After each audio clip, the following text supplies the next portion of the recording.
appreciate you guys being here. Sorry for popping on late. We were in a meeting here this morning with the players. So yeah, obviously a disappointing way to start the season. It just felt like everything that could go wrong really went wrong in that game. We didn't play well in all three phases. That's what we had a team meeting this morning. It was a collective butt whooping that we took, and honestly, probably for this team was something that we needed. And how we respond to this will really be tell of what this team 2022 team is about. So we've got a lot of work to do. We've got to get better. We've got to really make those improvements from game one to game two. And I expect us to do that. And we've got to respond. Just talked about this with the guys. I mean, it's, the one part about this game, the football, really reveals a lot about you. It prepares you for life in a lot of ways, discipline and adversity and perseverance, all of those type of things. But probably the biggest is really when you take one on the chin or you get punched in the gut and you really feel low, as far as then you've got a long plane ride, you get back at 5 o'clock in the morning, you just, it doesn't make you feel good. Just like life a lot of times is you're going to be punched in the gut in life too. I think that's probably the biggest thing, is just learning to respond to adversity, trusting the people around you, and collectively getting better. And that's what this team's going to have to do. So that's really it. And then we've got a great opportunity coming back here at home against another team. That's what clearly told our team, that unless we play well and together and discipline, and there's going to be highs and lows of every season, and just about how we play and how we execute. But all 10 teams remaining on our schedule can do the same thing to us. And so it's up to us to come back and put a better product on the field. And we've got a great opponent coming in here with SEMO. And so I think we'll be prepared for them. But really, I think this week is just as much like it was going into the season, is really about worrying about how we handle the situation and collectively correct some things. Thank you, Coach. We'll go to questions, and first to Mike Reese. Morning, Nick. Could you elaborate on the comment that you felt you guys needed it? Were you cocky going into the game? Yeah, I think that I don't know about cocky. I think as a coach, I've said that just about in every interview that I've done. You don't know what the 22 season is going to be. We've got so many new pieces on how until we kick that ball off and see how we handle certain situations, you really don't know. The way that training camps are the rules of training camp now, it's hard to create a lot of adversity in training camp, tackling and off scripted things and live situations and just the highs and lows of a game. Oftentimes in those scrimmage type situations, you might not play everybody because you want to get to the first game healthy. So, that's what the preseason's for. That's what learning about this team. And we've got so many new pieces and lost so much leadership off of that last year. But yeah, probably looking at like, hey, you got to earn your way to that. The preseason rankings, preseason all conference, you haven't done anything. And we obviously haven't yet either. And my other question would be, was there a common theme to the big passing plays for UIW? Yeah, I think it was a collective, just undisciplinedness. I think when you just think about, making them earn it, as far as too many just, really wide open guys, 6 explosive pass plays for touchdowns. Lindsey Scott's a good quarterback. I've been saying that the whole training camp, that he's probably top 1 or 2 guys in FCS football that can make you pay with his feet, or if you make him stay in the pocket and throw the ball, he throws it as good as anybody. But when he don't make them complete tough balls, when guys are running, wide open, there was 17 passes for 461 yards, 6 touchdowns. it's a collective effort. They caught us in man a couple times, some switch routes, some basic combinations, some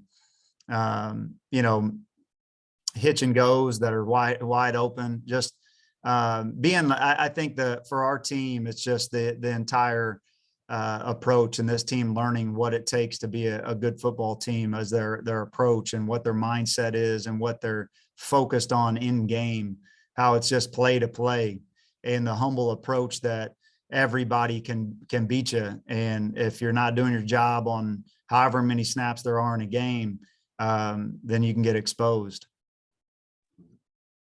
Thanks, Mike. Let's go next to Bucky Dent.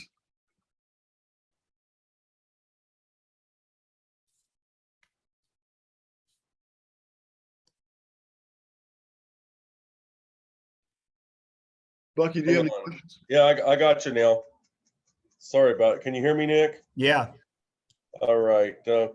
Mike actually asked the questions I was going to, but one thing I was going to ask off that is, as you look at the video and then you talk with the team this morning, how much of this is really about, I don't know if this is the right phrase to use, just kind of problem solving, taking an objective look to things and not getting emotional about the result of the game and how it went down. How do you, I guess what I'm saying is stay the course. How critical is that going to be for you? Well, that's our job to stay the course, but I don't think emotional is the right word, but we critically had to look at some things, just as much the things off the field and just our general approach. If you want to be a high level individual player team, it's not just out there in between the white lines. It's collectively doing everything right. And so I think we're going to stay the course. I mean, we'll put out there guys that are going to stay the course. The leadership and the guys, Avante Cox and Jacob Garrett and Keenan Agnew and these guys that truly love this team and have a deep care on what this 22 team is all about. We'll have to show. And so that's why I just came from the leadership council meeting. That's why I was late and went longer than I thought it was going to go. And so, I think that's our job. I mean, that's what I kind of started the first statement with, is that we got punched in the gut. We got our butt whooped, and it doesn't feel good. And what this game teaches you to do is Sunday we're back in here as coaches, and today the players are back in here, and we got practice this afternoon, and how we go about that will really tell if we're going to be able to play good on Saturday or not. After watching the video, obviously Nick got sacked 5 times. There were pressure on other throws as well. Is there a common denominator to what they did to consistently put pressure on him? I think it was a combination. We were in so many bad down and distances in the game. I think when you look at offensively, and showed the guys this morning, I think is the most first downs that we've had since I've been the head coach. We had 31 first downs, and 29.7 of those came at the end of the game. And when you have 31 opportunities of fresh series and you only score 22 points, we had 108 yards of negative offense, whether that be sacks or negative runs. We had 14 runs that went for 0 or negative yards, and we were still able to find ways to get down there. We ended the half and scored a long field goal, which is a key to the game. And then that's the reason we defer. We come out and we get the ball to the 1 yard line. We're able to steal 10 points right there and make it a completely different game. And we get the ball to the 1 yard line, I think twice. We had 19 plays on the first drive. It took over 10 minutes off the clock and in with 3 points. And so we just weren't dialed in. We weren't efficient, and we for a variety of reasons. Getting back to the pressure, a couple of them were Nick holding on to the ball. Got guys that he could get the ball out to, and so we're holding the ball sacks. We got sacked a couple times where we had breakdown and protection on one. that needs to just be protected on the, I think it was on the second or third, like 3rd and 13. They brought a good pressure into the play that we were running and took a sack. So it's a combination of things. I was going to ask too about SEMO this week. From what I read, you and their coach are pretty close. What professionally has he meant to you over the course of your career? I guess maybe as a player and a coach. Yeah, I love Coach Tuke. I love his demeanor. I loved him when I played. This is our sixth time playing, or seventh time playing each other, and we talk about this each year. Is that there's really not a guy in the profession I have more respect for than Coach Tuke. I like him as a person. If we weren't probably in this profession, we'd hang out a lot more. I like Coach Tuke. He's a good man. We share a lot of the same values and things that we like to do off the field. And so, he's had a lot to do. He's been a good resource to me. There's been oftentimes in different types of years that once we're done playing, call each other, maybe just need to talk to somebody. And so, but he's a competitor and so am I. Mike Reese was talking to me the other day, something about special teams, and Coach Tuke's the only guy that tried getting me on the field. Whenever I was a backup quarterback, he made me run down on kickoff team as he was in charge of the kickoff unit. And so he, we're both super competitive and want to win this game for obvious reasons. And so, but the mutual respect is high. And one more thing before I let you go, what's your impression of SEMO? I mean, what did you think of their first game? What kind of things do they try to do, and what worries you about what SEMO brings here Saturday night?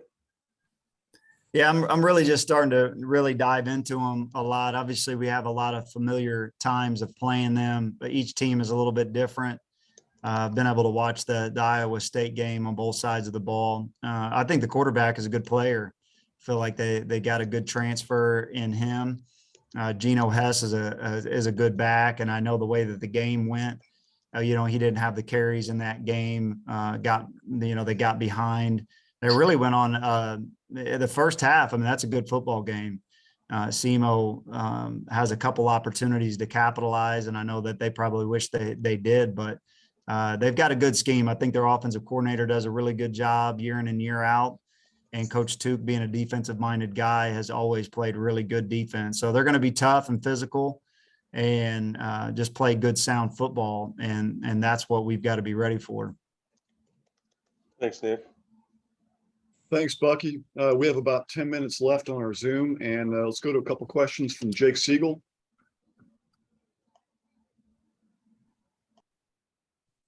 Morning, Coach. My first question for you is this one of those games that sits in your mind, and when you go back and watch the tape, is this one of those you just bury and burn and don't want to ever look back on?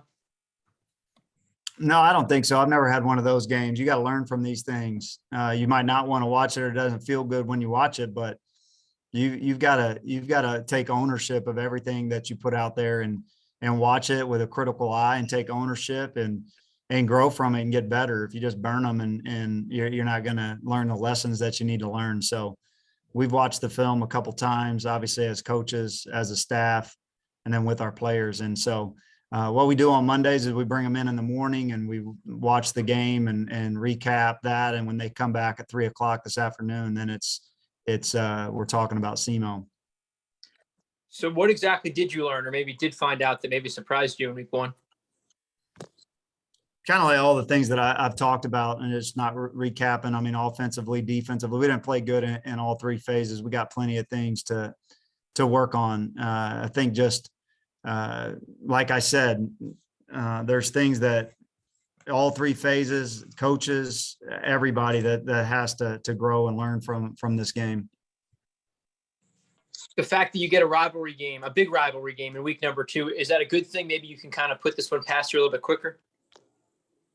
I think, each game, it didn't matter who we're playing this game. We've got to get back out and just play good football. And it's a great opponent. We've said that going into the season. We've got 11 great opponents on the schedule. So we've known that it won't change next Sunday and Monday when we come in. It'll be another great opponent. And so, in this game, you take the time to recap the game and grade the film and collectively look at the things that we did well and the things that we didn't do well, grow from it. And then you got another great opponent that you got to get prepared for in the week. Thanks, Coach.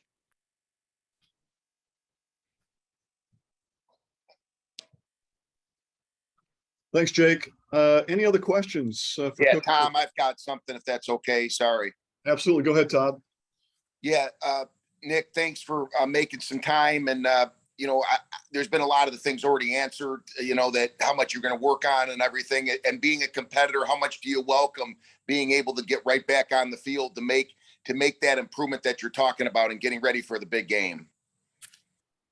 Yeah, that's the good part about, playing this game is that no matter what happens in the previous game, you've got another one that you got 6 days and you're back out there on the field. And the only way to really get that taste out of your mouth is to go and play well. And so, you got to turn the page, and then you have to get back to getting your mindset on preparing and put that game to bed once you do make those corrections and thoroughly look at everything. And then you get another great opportunity to go back out there and make things right.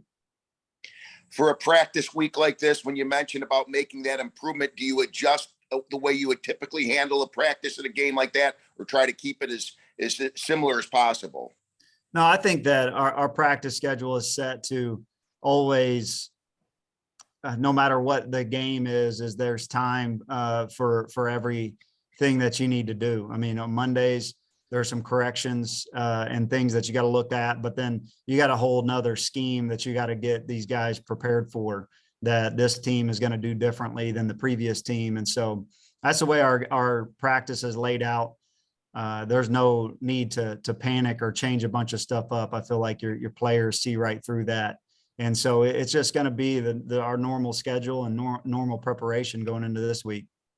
And you also get a chance to be at home. I'm sure that's something you're looking forward to be. Yeah, I think we got to have pride in playing really well at home. We get 5 opportunities at home. This is the first one. It's the first home game. And we've got to go out there and make our fans proud. And my final question, I know you got other things to do, but is the fact that these games, the physicality, whenever you seem to play SEMO, that rivalry, it's really a high level. Yeah, it's a physical game. It always is. We didn't necessarily put that out on film in week 1 as far as being a physical, disciplined team. But that's what we're going to see. That's Coach Tuk's teams have always been that way. And so we've got to get back to playing the way that we know that we're capable of playing, but it's always a physical, fun game to play in.